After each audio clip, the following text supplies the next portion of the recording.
The debate on programme for government 2023 to 2024. Kevin Stewart. Mr Ross talks about a bold economic plan published by the Conservatives, but that plan does not include dealing with Brexit, which has stymied our economy and destroyed many people's lives. What does he have to say about that? Douglas Ross. I made it very clear when I announced this plan last week that we are looking not just for the coming months, the coming years, but the coming decades, because we know there are very scary warnings about the future of Scotland's economy. Thank you for the invitation to contribute. What I would say to Douglas Ross is, of course, for every single person that is waiting too long, we don't want them to wait so long. That is why, of course, increasing wages for social care workers is so important to help with the recovery of our NHS. What doesn't, of course, and what would never have helped our NHS in terms of its waiting list, in terms of waiting times, is if we had industrial action, like, of course, other parts of the UK have seen, especially where the Conservatives are in charge.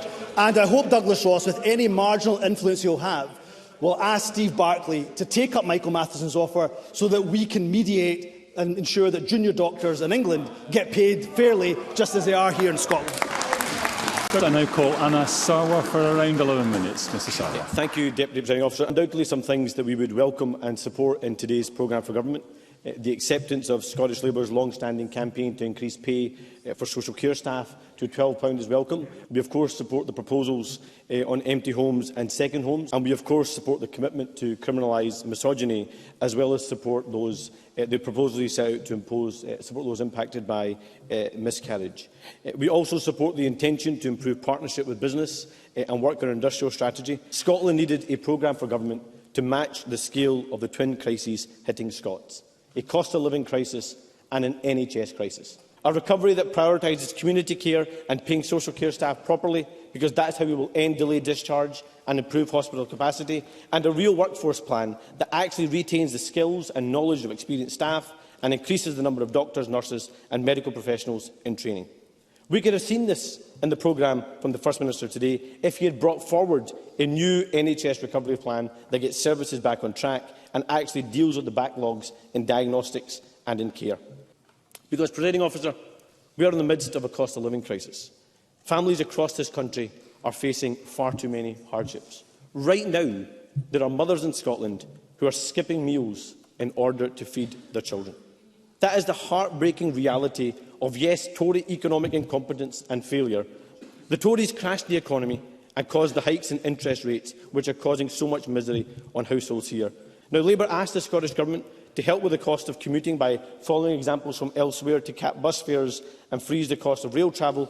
We called for the excess cash reserves of Scottish Water to be repurposed as a £100 water bill rebate, and we set out proposals for a mortgage rescue scheme to ensure no one lost their home because of the Tory economic chaos. Deputy Presiding Officer, we've had a Scottish Parliament now for 24 years, and I think it's right that many have viewed our Parliament as a social policy Parliament, but it also hasn't been strong enough on economic policy, and that has left Scottish workers being let down, workers facing the pinch and weakening the potential of our growth. And that's why we have got to put economic strategy, economic growth, as well as social policy at the heart of this Parliament if we are going to confront both the cost of living crisis and the cost of doing business crisis as well. Alex Cole-Hamilton. Thank you very much, Deputy Presiding Officer. It's my pleasure to respond to the First Minister on behalf of the Scottish Liberal Democrats. But the Health Secretary must tear up his failed recovery plan and start again. This time it must include an NHS staff assembly and a burnout prevention strategy. It must properly recognise dentists and incentivise them to take on NHS patients so that everybody can be seen. The government must, without delay, establish long COVID clinics, a proper treatment pathway, whilst ensuring that clinicians are trained to diagnose and treat those affected by this terrible condition. Presiding Officer, all of this needs to be underpinned by a thriving economy. Low growth means less money for our public services, and that has been borne out by GDP figures published last week, which make grim reading for Scotland. And we know how important high-quality, flexible childcare is to hard-working families and to our economy. First Minister is right that we need to go further, but it's not clear whether the steps he's outlined today will resolve the problems of those I told him about at the recent Poverty Summit, people unable to work due to inflexibility in childcare. And in my constituency, in the coming weeks, I will chair a virtual town hall meeting about the problem of the scarcity of wraparound care. I am gratified to hear about the recruitment of more childminders. Presiding Officer, this is a time of great change and great challenge. Across Scotland, old certainties are crumbling and new opportunities emerging. Now move to the open debate. I call first John Swinney. Thank you, Presiding Officer, and I welcome this opportunity to speak in support of the Government's programme today. The announcements made by the First Minister in the programme for government, particularly in relation to early learning and childcare, are, I think, especially welcome and significant. And I'd like to address the importance of those proposals in the efforts of the Scottish Government to grow the Scottish economy. These provisions build on the transformation that has taken place in early learning since this Government came to power in 2007. Back then, 3- and 4-year-olds were entitled to 470 hours of early learning and childcare in a year. The provision was increased to 600 hours in 2014, itself a significant transformation of the provision that was available. But after the reforms in 2021, that now stands at 1,140 hours for 3- and 4-year-olds and for eligible 2-year-olds. That is a seismic change in the provision of early learning and childcare, and one of the most significant public service reforms undertaken by any government in Scotland. It is, of course. Pam Duncan-Glancy. I thank the member for taking the intervention. Is the member also concerned then that people from the poorest backgrounds and poorest families are struggling most to access their early learning and free childcare? John Swinney. That should not be the case, but what I would point out to Pam Duncan-Glancy is that there is formidably more investment and formidably more provision of early learning and childcare than when any Labour government was in power in Scotland at any stage in the past. So this, Presiding Officer, is a shining example of a policy development that improves outcomes across a range of different policy areas by creating the best start for children in Scotland, boosting economic growth and tackling poverty. Firstly, it provides us with the opportunity to ensure that every child in our country is getting the best start in life through access to play-based activity, which develops essential skills, access to nutritious food, which develops the foundations of healthy living, and access to support to address any issues a child faces in their development at the earliest possible stage. Of course. Liam Kerr. You mentioned food there, and free school meals were promised to be introduced by August 2022. Now, the programme for government seems to suggest that it will be 2026 by the time it's introduced, and even then, only for a partial constituency. Can the member confirm that it will, in fact, be 2026 before we see this policy realised? Well, I'll maybe come on to talk about some of the financial challenges the government faces in a moment as a consequence of the interventions and the support of people like Liam Kerr to the actions of Liz Truss and her associates. All of these elements are critical to ensuring the best start in life for our children. But the second key policy benefit of ELC expansion has been the positive stimulus to economic growth and opportunity. The expansion itself has created new employment opportunities, but the provision has enabled more parents to consider entering the labour market. At a time when we are still experiencing historically low levels of unemployment, which is welcome, and the labour market is very tight due to the folly of Brexit, which is very unwelcome, it is vital that we take every measure to expand the labour market. And third, the expansion of early learning and childcare is part of a range of policy measures designed to combat child poverty, boosted in recent years by the introduction of the Scottish Child Payment. Unique in the United Kingdom, delivered during a cost of living crisis, the Scottish Child Payment is quite literally saving some of our most vulnerable citizens from destitution in our society today. So I support the efforts of the Government for expanding early learning and childcare and ensuring that major policy development is having a multifaceted impact on a range of policy areas. I encourage the Government, and I welcome what the First Minister had to say on this particular point, to ensure the measures that are taken forward now maximise the flexibility that is available to families to deliver this in a way that suits them, to help stimulate greater economic participation and growth. One of the best projects I've seen of putting those aspirations into practice is the Mrs. project in Maryhill, in the constituency of my friend Bob Doris, where a women's empowerment organisation creates economic opportunity through childcare provision. It demonstrates how third sector partners can be involved to make this happen, listening carefully to the thoughts and the input of those most affected by these reforms. Now, these proposals, Presiding Officer, to expand early learning and childcare are taking place at a time of enormous financial strain in the public finances. Reforms of this type have to be paid for. It's worth noting that we're meeting today on the first anniversary of the election of Liz Truss as leader of the Conservative Party. I'm reminded that the Conservatives here demanded that the Scottish Government follow the policy direction advocated by Liz Truss. And look at the damage that has now done. Look now at the perilous position of the public finances.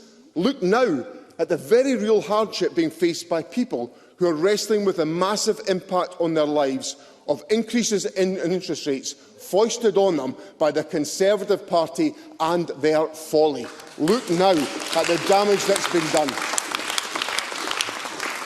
In this context, the Scottish Government has taken tough decisions on tax, asking those on higher incomes to pay more in taxation to enable investment in our public services and measures such as early learning and childcare expansion that boost economic growth.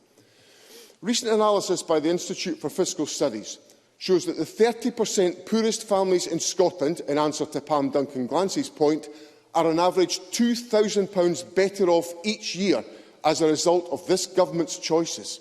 But almost unbelievably, the leader of the Labour Party in Scotland now tells us he does not support this progressive approach to taxation. What an absurdity to face the people of Scotland at this time.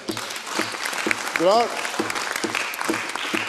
are, Presiding Officer, tough choices in government.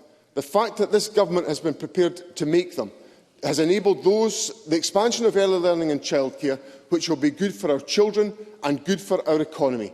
I encourage the Parliament to give its enthusiastic support to the programme for government, which includes these essential provisions. Thank you. I now call Rachel Hamilton. I absolutely welcome the First Minister's proposal to deliver more homes in rural areas. We need a solid plan to make rural Scotland a more attractive place to live and work. And I am sure that that is what the First Minister is getting at, although I can't see him at the moment. So he'll be missing my compliments. Mr. Mason. Thank you very much, and I appreciate the opportunity to speak today.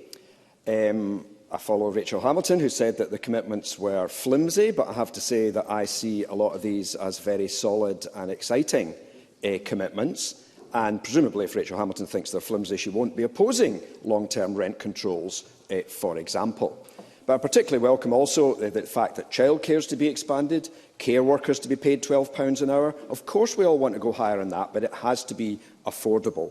I welcome the cladding remediation bill that's to come, the comment that too much land is in the hands of too few. That is a long-term problem for Scotland, but we need to keep making progress. I welcome the reopening of the Independent Living Fund, rent controls, as already mentioned, and the fact that we can be both pro-growth and anti-poverty as a party and as a country. I hope everyone had a good holiday during recess. I myself had 10 days in Ireland camping, you'll not be surprised to hear, at different locations. And it is fascinating to be in another country, especially when they speak English, and I understand it, to listen to the radio programmes and reading the newspapers. And of course, they have some of the same problems that we have.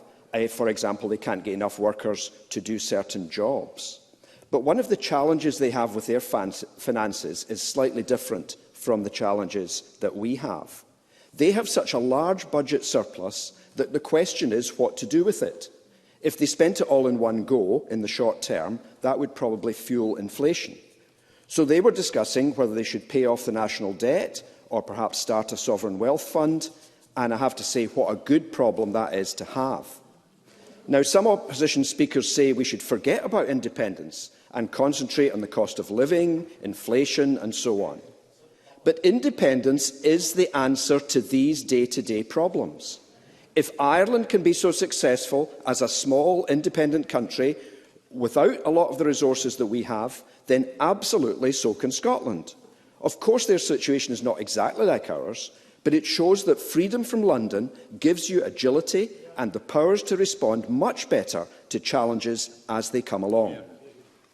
Of course, one of the challenges with any programme for government these days is whether Westminster may randomly decide to veto something it does not like. We saw this with the deposit return scheme, where officials had been conducting apparently positive discussions right into 2023, and then suddenly, out of the blue, Westminster presses the veto button. This makes it very difficult for any Scottish Government or the Parliament as a whole to plan ahead with certainty. Presumably, any of this year's programme for government, including the budget, could be blocked by London if they take a notion to do so. Naturally, the programme for government includes the annual budget, and that should be no surprise. The main uncertainty with the budget remains at a UK level as to when their autumn statement or budget might happen. Logically, the UK budget should come first. We would then build on that, and then local government and other bodies would know the settlements in good time. But in practice, we are left guessing to a large extent as to when the UK budget will be and what it will contain. Now, I'm sure there will be lots of time in future to discuss the Scottish budget as and when we get to it. However, I do welcome the fact that committees are keeping the budget in their thinking all the way through the year. And it is probably worth stressing just now, once again, that if opposition parties would like more spending in some sector, as Rachel Hamilton has just given us in her speech, then they really have the responsibility to say where the money is to come from. Now, when it comes to Scotland being competitive, we should remember that competitiveness does not equate simply to low taxes. Lots of businesses and individuals are looking for quality of life, including education facilities, the environment and other factors, as well as levels of taxation. Low taxes with poorer public services will not make Scotland attractive to very many people. And speaking of businesses, of course, we want Scotland to be an attractive place for businesses to start up and to grow. And that is why I especially welcome the message in today's statement that we are both anti-poverty and pro-growth. The Scottish Government is keen to support businesses as much as it can, but businesses, of course, have responsibilities too. Businesses do not exist purely for the owner's benefit. They are there for the good of society and the wider community. Businesses are more than welcome to make profits, but they must not make excessive profits. And they should expect a reaction if they do that. They should also be paying the taxes that they are due to pay. Now, I'm not going to argue that every SNP policy is perfect, but I will argue it is a lot better than what Labour has to offer. At least we are trying to reduce inequality with the more progressive income tax, potential changes to council tax and the Scottish Child Payment. Meanwhile, Labour is to keep the two-child limit, the bedroom tax, and I understand is refusing to use either capital gains tax or a wealth tax to target the excessively rich. I personally am slightly disappointed about the support for the safe access zones for abortion. Absolutely, the health of women is important, but the health of unborn babies is also important. But more positively, I fully agree with the First Minister's comments on toxic masculinity and positive masculinity and misogyny. So in conclusion, I think we can be extremely positive about this programme for government. Of course, all committees will be looking at it over the next 10 months, but Scotland can be successful under the devolution set-up, but we can be more successful once we're independent. Thank you. Thank you, Mr Mason. And now Ross Greer to be followed by Bob Doris. Up to 6 minutes. Mr Greer. Thank you, Presiding Officer. Environmental, social and economic justice aren't separate concepts that require separate solutions. When the injustices can often be traced back to the same root causes, the solutions must be holistic. That's the theory underpinning green politics, the Butte House Agreement and this programme for government. Despite the challenges of inflation, Brexit and the UK Government's unique combination of incompetence and outright malice, this programme confirms that we are building a fairer, greener economy for Scotland. Nowhere is that clearer than in the support given to the renewables industry. When the Scottish Greens joined the government 2 years ago, one of the first tasks that we threw ourselves into was the reform of the national planning framework. One common point of feedback that we hear from businesses in the renewables sector, particularly in onshore wind, is that the glacial pace of the planning process has put them off from developing new sites in Scotland. When NPF4 was published last year, it was described as a remarkable and major step forward by Scottish renewables. Growth in renewables in Scotland is now happening at almost twice the rate in England. Our geography alone makes us a potential renewable powerhouse, but we can't realise that potential without the support of national and local government. Reforming the planning process is one way in which the Scottish Government has done this. and today's confirmation of a sectoral deal for onshore wind is another, particularly the further improvements proposed to the planning process, halving the average time before a decision on Section 12 applications from 2 years to 1. Without the major economic levers still reserved to Westminster, these are the practical steps that we can take to build that greener economy for Scotland. It's also how we build a more resilient economy. Russia's invasion of Ukraine has given us a hint of the instability to come in the global energy markets as a result of the climate crisis. Electrifying critical sectors like transport and heating and completely decarbonising our electricity supply will insulate Scotland from what will now inevitably be deeply unstable decades to come. Wind turbines have become the symbol of Scottish renewables, but a broad mix of sources is clearly needed, which is why the Scottish Greens were keen to ensure that this programme included a commitment to develop a new vision for solar. Providing certainty to businesses in that sector, as well as to other potential solar providers like local councils, will allow the sector to flourish, or at least to undo the damage and job losses of the decade lost after David Cameron slashed support for solar back in 2012. Maximising the economic benefits of the transition to net zero goes beyond jobs just in generation, though.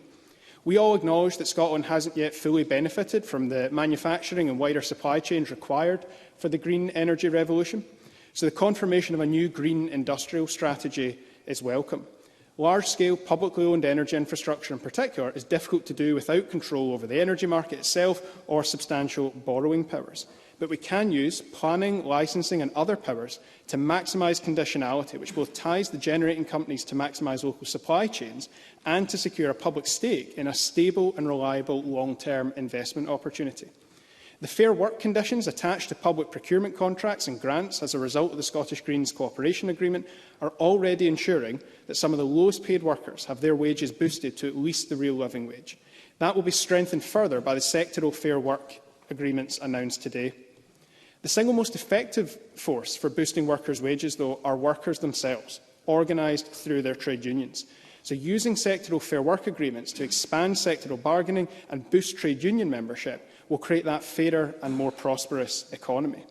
And so would giving workers direct control over their businesses by growing the number of cooperatives. So the review of support provided to co-ops and social enterprises is another opportunity not only to empower workers, but also to make our economy more resilient through local ownership and profits being reinvested in the real economy. Workers will also benefit from other Scottish Green policies like the removal of peak time rail fares from next month and the pilot programme for the 4-day working week. I can attest from the experience of both our party and our parliamentary group staff that the 4-day working week can absolutely result not just in no loss of productivity, but in productivity gains because staff are happier and more motivated as a result of a better work-life balance. Removing peak time rail fares won't just help families through the cost of living crisis. It will have wider economic benefits, particularly in areas experiencing labour shortages, where it's currently not worth the money for potential workers from slightly further away to fill gaps in the local workforce due to travel costs. Presiding Officer, this morning Anas Sarwar was talking about green extremism in a line presumably drafted for him by his bosses in London. So let's recap what that green extremism is delivering and contrast it with Labour's offer. In government with our SNP colleagues, we're lifting 90,000 children out of poverty through policies like the Scottish Child Payment and mitigation of the Tories' cruel benefit cap. Labour, on the other hand, won't support removing that cap or even abolishing the 2-child cap and the rape clause. Recognising that 2,000 to 3,000 disproportionately poorer and disabled people die prematurely in Scotland every year due to air pollution, we're delivering low-emission zones in our city centres. Desperate for the votes of Daily Mail columnists, Labour have abandoned their previous support for low-emission zones. And we are honest enough to say that lifting children out of poverty and tackling the climate crisis requires those with the broadest shoulders to pay a bit more. Labour, on the other hand, think that the tax rates set by a UK Tory government are just fine, and apparently, according to their Shadow Chancellor, can't think of anything that they would spend increased tax revenues on, despite more than 4 million children in the UK living in poverty. So if lifting children out of poverty, tackling the climate emergency and telling the wealthiest that they have to pay their fair share is extremism, then the Scottish Greens are guilty as charged. And we are proud to have played our part in a programme for government which will make Scotland a fairer, greener nation. Thank you, Mr Greer. I now call Bob Doris. Presiding Officer, soaring inflation and the cost of living crisis, both fuelled by Westminster, continues to cut to the bone across too many of the communities I represent. It is in that context, with the rising food prices and, of course, eye-watering energy prices, that our Scottish Government must do what they've always had to do. We will continue to respond to help the nation through the Westminster fuelled cost of living crisis, as well as building our own strong track record and vision. Scrapping the income threshold for Best Start foods is a very sensible and welcome example of this. A step that will help a further 20,000 pregnant mums and children up to the age of 3. That's on top of the 44,460 who received the benefit last year. I know how Best Start Foods and its sister payments, Best Start Grants, has benefited my constituents, so extending this is warmly welcome. As is the ongoing commitment to the Scottish Child Payment, delivered to 316,000 children in the poorest families right across Scotland. Again, I see first-hand the substantial difference that the Scottish Child Payment makes. Actually, for many families, the substantial does not cut it. I know from many private conversations that I've had with several families, the Scottish Child Payment is simply a lifeline right now. An additional £100 per child every 4 weeks. A payment that does not exist anywhere else in the UK. And in reality, Presiding Officer, what it really is a vital mitigation against a UK government welfare system that does not support children or families on the lowest incomes. Rather, it penalises them. What I can't understand is why Labour will wed themselves to that system, if ever in government at Westminster. Scotland's child payment, worth £1,300 a year per child, improves the lives of hundreds of thousands of children and has prevented 90,000 children in Scotland falling into poverty. Where Westminster policies are driving poverty, the Scottish Government are taking action to help families. I think our approach to helping families is well illustrated today with very welcome announcements in childcare. It is vital that we continue to roll out childcare provision, and I would note that 69% of children in poverty live in working households. Extending childcare provision to them will not only tackle poverty, but boost our economy. It is therefore very welcome to hear that there will be 6 early adopter councils to extend childcare for babies as young as 9 months old, free childcare for them up until school age. I would clearly wish to see how Glasgow could benefit from this. I also welcome the acceleration of extending provision of funded childcare to 2-year-olds, offering flexibility to parents as to how they can access their childcare, seeking to boost childminders provision by 1,000. They're facing a real challenge right now. That will be welcome, and increasing the pay for childcare staff in private, voluntary and independent sector nurseries to at least £12 an hour. All welcome. I would also like to hear more, however, going forward, about expanding affordable breakfast club and after-school provision for school-aged children. Now, Presiding Officer, in doing so, I should pay tribute to the fantastic breakfast club at St Blaine's Primary School that my 7-year-old benefits from, and indeed the excellent after-school provision offered by Summerston After-School Care. But that kind of provision has to be extended to as many people as possible. Today's programme for government builds on our social care commitments also, and it is hugely positive to hear today that our social care staff will see another well-deserved and merited pay award. Today's announcement of a 10% uplift to ensure that at least £12 an hour is paid to those staff in direct care roles, worth £2,000 a year for full-time staff. It's been a while coming, but it's absolutely essential that we deliver on pay to this sector, and we must continue to do so. I also welcome moves in the programme for government to further protect those struggling in their tenancies. I welcome the extension of the rent cap to the end of March 2024, plans to implement rent controls and plans to invest to reduce the reliance on temporary accommodation for those experiencing homelessness. We're well aware of these issues, as well as the headline commitment, of course, to deliver an additional 110,000 affordable homes by 2032. Again, this builds on vital Scottish Government work. Let us not forget this includes the ongoing mitigation of the UK's bedroom tax, a tax brought in by Labour and rolled out by the Conservatives. That Scottish Government mitigation to do all we can to ensure that renters can afford to stay in their own homes, despite the bedroom tax, costs us £84 million each and every year. £400 million also spent on the Scottish Child Payment, mitigating the UK benefit system that does not adequately support our children. In total, Presiding Officer, the Scottish Government spends £3 billion each year trying to limit the damage caused by Westminster, whichever party is in government. Just think what more we could do if we didn't have to mitigate. Unfortunately, a whirlwind of UK Labour U-turns by Sir Keir Starmer means the need to mitigate Westminster decisions will only continue to drain Scotland's budget irrespective of whether we have blue or red Tories at Downing Street. Despite the ever-increasing financial constraints placed on our Scottish Government, yes, I thought Labour would feel deeply uncomfortable about that. They should feel ashamed. Despite the ever-increasing financial constraints placed on our Scottish Government as a consequence of mitigations, I am pleased to see today several welcome progressive steps in the programme for government, which I am happy to commend to this chamber. Thank you, Mr Doris. Thank you, Deputy Presiding Officer. Like others, can I acknowledge the First Minister has delivered his first programme for government, and while the Scottish Conservatives will robustly scrutinise that legislative agenda for the year, we will also provide constructive support where possible. And I welcome the pro-growth agenda that the First Minister says is a key focus of this programme for government, but it remains to be seen whether he will actually deliver on this, given the years of sluggish growth Scotland has recently experienced. And it won't be a surprise to the First Minister that we on these benches strongly believe that there must be a renewed focus on economic growth. Presiding Officer, I want to focus my remarks on the Government's plans for Scotland's culture and heritage sectors, both of which have felt the brunt of the pandemic, as well as deep cuts in recent years. And it was disappointing that there is so little emphasis on culture in the programme for government, because aside from announcing a series of new strategies, well-intentioned no doubt, there is little in this document that will give the culture and heritage sector confidence that their cries for help have been heard. And I sense a real feeling of neglect about this sector. And that comes on a day that the Edinburgh International Festival lamented the Scottish Government's approach to culture spending, making the excoriating claim that, and I quote, "The last time the sector were able to be competitive and ambitious rather than managing decline was 2008.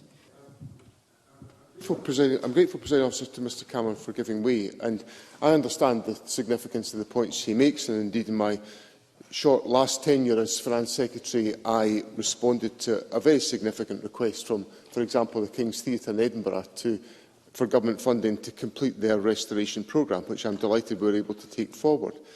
But doesn't Mr Cameron understand the irony of the remarks that he is making about the constraints on the public finances, contrasted with the profile on public expenditure that the government he supports in the United Kingdom has taken for the last 13 years? I know Mr Cameron looks at these issues carefully, but doesn't he identify the irony of asking us to spend more money when he supports a United Kingdom government that puts in place a fiscal framework that constrains this government's expenditure? Thank you, Presiding Officer. And if I quote from the Scottish Government's own figures, their estimate is that this year nearly 1 million households, technically 980,000 households, that is 39% of Scotland's households, will be in fuel poverty. So we urgently need action, and there was nothing today that will begin to tackle that challenge. Patrick Harvey. I am grateful to the member for giving way. It's very clear that this government is already doing far more than any other part of the UK in the financial support that people need to retrofit their homes. But will the member commit her party to supporting us and working with us on a heat in buildings bill, or does she share her party leaders' attachment to the rhetoric of green extremism? Sarah Boyack. No, the whole point is it needs to be practical. It needs to tackle the cost of living crisis. Mr McPherson. Thank you, Presiding Officer. And like others, I was out and about in my constituency of Edinburgh North and Leith over the summer months. And there's a lot to be optimistic about, but also a lot to worry about. The challenges for households, as others have articulated, are real and significant. There's deep inequality in our country. And when that is particularly the case when it comes to income, and it's worth reminding ourselves that in one of the richest countries in the world, when it comes to the UK, around 40% of the total disposable household income in the UK went to the fifth of the individuals with the highest incomes, while only less than 10% went to the fifth lowest income. So 40% to the top fifth and less than 10 to the lowest. That is where we are. And no wonder in such a scenario there is anger and anxiety. And our challenge, our collective challenge, is to make sure that that does not turn to apathy and that hardship does not turn to hopelessness.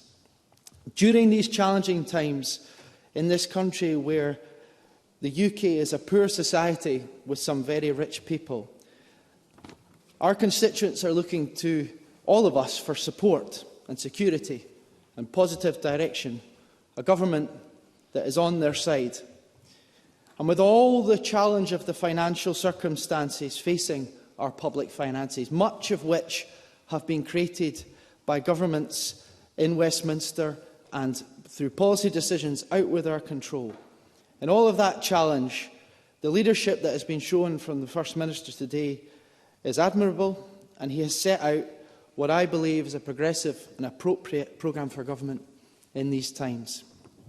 There is so much that I could touch on that will make a difference in my constituency and elsewhere, but I would like to focus on just a few things. First of all, the commitment to increases in public sector pay. And today we have heard about at least 10% increase for our important social care workers.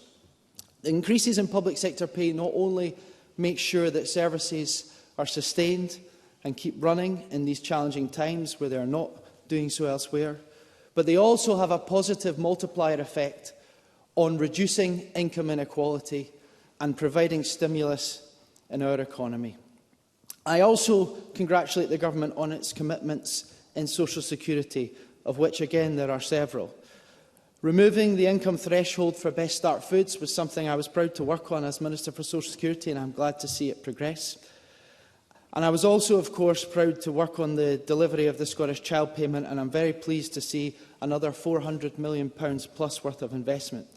And let us all remember, as Professor Danny Dorling reminded audiences here in Edinburgh in the summer months, the Scottish Child Payment is not only the most innovative and important anti-poverty measure in the whole of the UK, but is also a measure that is mitigating against an underfunded universal credit system. It is required because the welfare state at a UK level is not adequate. So my point to those who are seeking governance at a UK level next year is, if you are not prepared to do more with the social security system, then devolve more of it and let us get on with it. And that goes for the same with taxation. If you're not prepared to do things with capital gains tax in a society as unequal as ours, then give this Parliament the powers and we'll utilise them for the common good. And that brings me also to the measures taken to expand childcare and support small businesses. Because most of the problems in my constituency, and it will be the same for many of those in the chamber today, is in-work poverty. And think again what difference we could make if we had powers over employment law here in this Parliament. So again, if those seeking governance in Westminster aren't prepared to use those powers, then devolve them and we'll make a bigger difference here. One area of challenge that I would like to touch on last, and it's important before I conclude, is that on housing. Now, colleagues will know I'm a representative of Edinburgh, Northern and Leith, and here in our capital. And I can say that the pressures on our housing system here are really, really significant. Shelter have called it an emergency. I would certainly call it a crisis. So the actions to moderate rents that will be in the Housing Bill are welcome. The actions in terms of duties to prevent homelessness are very welcome, because we have seen a 20% increase in applications. And I note that the Government has said in the year ahead that it will invest £750 million of the Affordable Housing Supply Programme. I would ask that, as important as it is to invest in other places, and I note the points about rural areas, please, if there are any projects from Edinburgh that can be prioritised, prioritise them. If there's any additional initiative that can be done with City of Edinburgh Council, then let's look at it collaboratively, because we really need to take action in the serious situation that we face here in the capital. I'll conclude, Presiding Officer, by saying this. We are in a new term, and as each of us walk through those doors, I hope we felt that privilege again. It is an honour to be in this place. It is a serious place. and we must rise to the big challenges, as one of the opposition members stated. The Scottish Government has set out its prospectus. It is robust, it is realistic, but it is also ambitious. People out there want us to be constructive. They know how serious these times are. So let's scrutinise, but not sensationalise that there has been this afternoon. Let's exchange ideas, but not exaggerate conflict when it's not there. There is so much work to be done. So let's get on with it for the common good and the benefit of all of our constituents. Thank you, Mr McPherson. Thank you, Presiding Officer. The NHS crisis and our cost of living crisis. When nothing is working as it should, people are desperate for hope and people are desperate for change. And the pay packet is increasingly gone long before the end of the week. Bills are continuing to rise and everyone, everywhere, is paying the price of Tory economic incompetence. So anyone watching Jeremy Hunt on the Laura Kuenssberg show saw him stating that cutting inflation from 10% to 5% puts 5 pence in every pound back in your pocket. Really, he's actually the real-life Chancellor, utterly clueless as to what inflation actually is, let alone how to deal with it. Unashamedly pro-growth were his words, but absolutely nothing in the speech as to how it would ever happen. No plan whatsoever. Nothing at all to say about what he would do to make the growth appear. Wishing won't make it true, Presiding Officer. It requires a plan that's based in substance. And there was a fleeting, certainly. Ross Grieve. I'm just wondering on that point of a lack of a plan, if Mr Mara missed the bit of the First Minister's speech where he announced the new sectoral deal for wind and planning reforms that will take us from having twice the rate of growth in renewables as England to something far beyond that. Did Mr Mara miss the bit where the First Minister outlined specific plans to grow our renewables industry? Michael Mara. Those plans will be absolutely turbocharged. I would say that there was a fleeting mention of Scotland's outstanding universities in the First Minister's speech in the context of the economy. John Swinney raised the issue of childcare and the investment that has been made by the SNP government. And just yesterday, Paul O'Kane, MSP, led a Labour roundtable meeting of anti-poverty organisations that stressed the issue of the lack of access for poorer families and the need to increase action in that regard. And I would say to Mr Swinney that I think in my reading of the programme today, there are some signs of amendments to the programme that might actually begin to deal with some of those problems in terms of access. So I hope he would recognise that it is a challenge recognised by anti-poverty organisations and that we need to see change to make sure that happens. Because we do need to get that right. Flexibility is key. The ability of a parent to take an extra shift in a supermarket or any place of work is absolutely critical if we're going to deal with issues of poverty. Thank you, Deputy Presiding Officer. It's our privilege to live in Scotland, a country that is rich in its natural resources, its landscapes and in the talent of its people. We are currently world-leading in some aspects of research and economic development, but we all know only too well that Scotland is nowhere near turning her full potential into a reality, such as the extent of the economic challenges facing us. Just a cursory look at the Scottish Fiscal Commission's most recent statistics and the analysis of numerous independent economic groups tell us the very gloomy prognosis that Scotland is facing long-term fiscal instability to the extent that the status quo is simply not an option. We need a tax structure that is delivering much greater transparency. That's a very strong message that has come from Audit Scotland over many years. But that brings me to our demographic imbalance and the resulting effects on productivity and tax revenues. No country in the world is immune from these demographic pressures, but Scotland's circumstances are worse because of the fact that the size of the working population in relation to total population is declining at a faster rate. Over the next 50 years, the Scottish Fiscal Commission is telling us that Scotland's population could fall by around 400,000 as a result of the lower birth rate, and the numbers over the age of 65 will increase from 21%, where it is now, to 31% in 2072. It's just another reason, I think, for focusing on policies that will encourage people back to the labour market, and I do welcome the child care policy. I'm very attracted by what people like James Withers and Sandy Begbie have been saying, most especially about the need for a much more holistic approach to skills and training, one that is bought into by schools and colleges, universities and businesses, and a system which values skills across a whole diversity of the population, and which values every institution, wherever they may be and whoever they may be, delivering that training. So I think it's my firm belief that establishing a sustainable financial position for Scotland absolutely has to be the top priority, exactly as it is for the Finance Committee of this Parliament. And I repeat that the current position is simply not an option, since it fails to deliver when it comes to making best use of our precious resources. And I now call on Deputy First Minister Shona Robertson to close the debate on behalf of the Scottish Government. Thank you, Deputy Presiding Officer. This year's programme for government shows how the Scottish Government will continue to support people and communities across Scotland to thrive and live more positive lives in a fairer, more equal society. The current financial situation is challenging. It's challenging for households, businesses and, of course, as many have said, the wider public finances. And I know that this is a worrying time for many. So within this context, the Government has published an ambitious anti-poverty, pro-growth programme for government, which will support Scotland's progress towards the fairer, wealthier and greener Scotland that we want to see. As the First Minister stated earlier, this Government will always support the people of Scotland to succeed, particularly when times are difficult.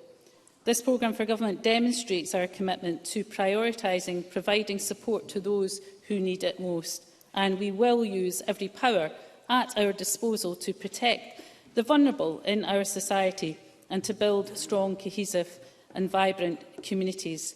I want to turn to some of the points that have been made by members.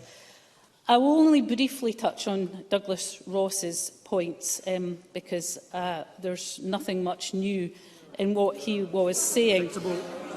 He did talk down our education system, despite the record numbers of young people entering our higher education system, particularly from poorer backgrounds.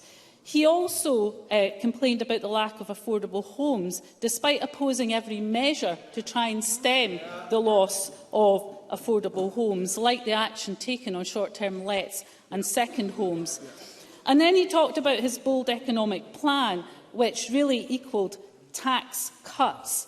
And of course, it is absolutely right that John Swinney pointed out that on the anniversary of Liz Truss being elected into government with her disastrous mini-budget, that those lessons of Trussonomics haven't been learned, and what we're seeing is Rossonomics, that with bells and whistles on of a tax-cutting agenda that will cut public finances, and all of which we saw. We saw that with the Truss government.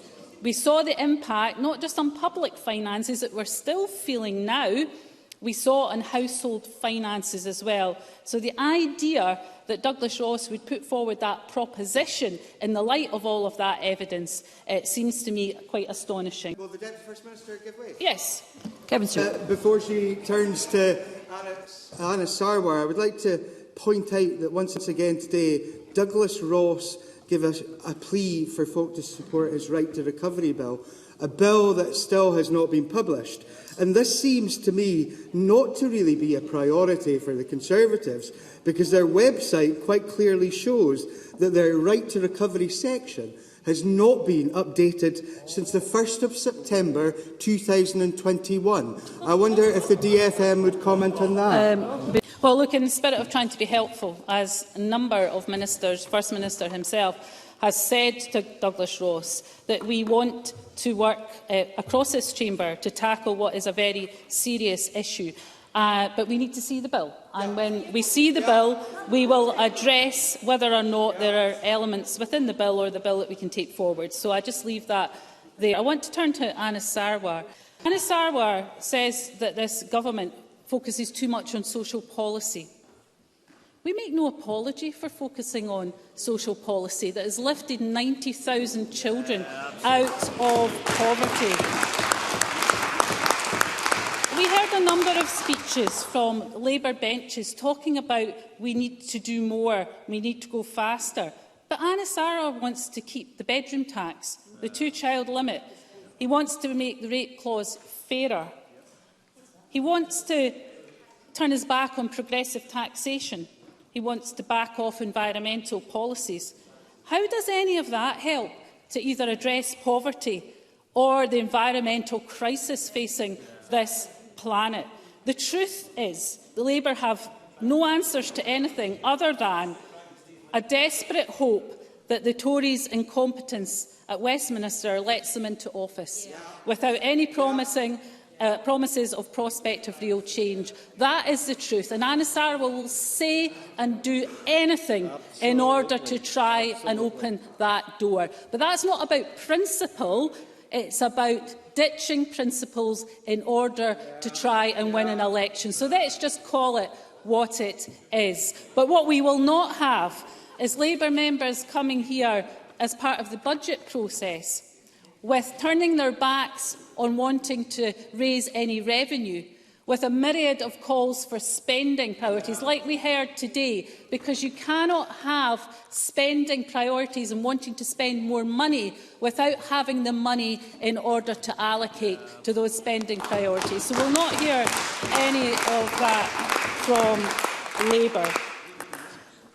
Alex Cole-Hamilton talked about the really important issue of RAC, and I just want to say this. Look, Shirley-Anne Somerville, in her topical answer to the question, made clear the action being taken on RAC and the seriousness of which we take this issue. We've been working on this issue for many months. Now, if Alex Cole-Hamilton wants to meet and hear a bit of more of a detailed briefing of what's been done behind the scenes and that information being gathered from stakeholders, in particular local government, and then I'm sure Shirley-Anne Somerville will do that. We've been following the Institute of Structural Engineers' guidance. We've been doing the risk assessments. We've been working with partners. There's nothing to hide here. We're all trying to work together through a very difficult challenge.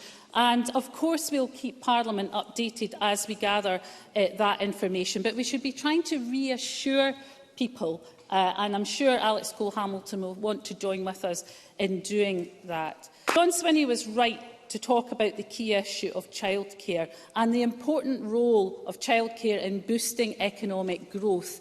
It is a single intervention that can absolutely not just tackle poverty, but can help parents back into work and indeed to secure more hours and more secure employment. It is absolutely vital, and of course it is at the heart of this programme for government, and it builds on the work that we have done, supporting the 30% of the poorest families who are better off by £2,000 due to the choices of this government. So for those who say there's nothing in this to tackle poverty, the facts do not support that proposition. We have shown by our actions where our priorities lie, and yes, it is addressing social inequality, it is about social policy, but it is also about economic growth. And on that point, Rachel Hamilton talked about the issue of R100, a really important part of our investment in our infrastructure. But despite telecoms legislation being wholly reserved, we are investing £600 million in R100 to make that change happen. On affordable housing, again, absolutely critical, not just in tackling poverty, but in terms of economic growth. We will invest £750 million to support the delivery of affordable homes. We have already delivered 110,000 affordable homes, and we will deliver another 110,000 by 2032. So we have a good record to report on in terms of affordable housing. We'll also invest £60 million of this to acquire empty properties to use as affordable homes. Ross Greer was absolutely right about fair work principles attached to grants and contracts, and the sectoral fair work agreements announced in today's programme for government builds on this, and that is hugely important. I want to end on the point that Liz Smith made, if I can just do that. Liz Smith made a number of important points, as she quite often does. She's one of the more constructive members of her benches. She talked about the challenge in the public finances, and she's absolutely right. And of course, we will continue to set out that challenge, not helped, incidentally, by the real terms cut in both resource and capital budgets coming next year. But in terms of that medium-term financial strategy, we absolutely need to take the action. And part of that is about reform. Part of it is about modelling the public sector in terms of the needs over the next 10 years and to make sure it delivers in a way that is efficient and delivering for the people's priorities. So we will do that, and if we can get support across this chamber to do that, then we will. And of course, on tax, I am chairing the tax strategy group, working with experts to make sure that we land in the space of having a tax system that is progressive and is fair. So let me end on this note of consensus. I am keen to work with anyone across this chamber. In tough times, we don't have all of the answers, and we want to work across this chamber where there are good ideas and suggestions. We will listen to them. But what we won't do is have Scotland talked down, have our public services talked down. We will continue to invest the record levels of investment in our public services because the people of Scotland deserve and expect nothing less than that. Thank you, Deputy First Minister. That concluded the debate on the programme for government 2023-24.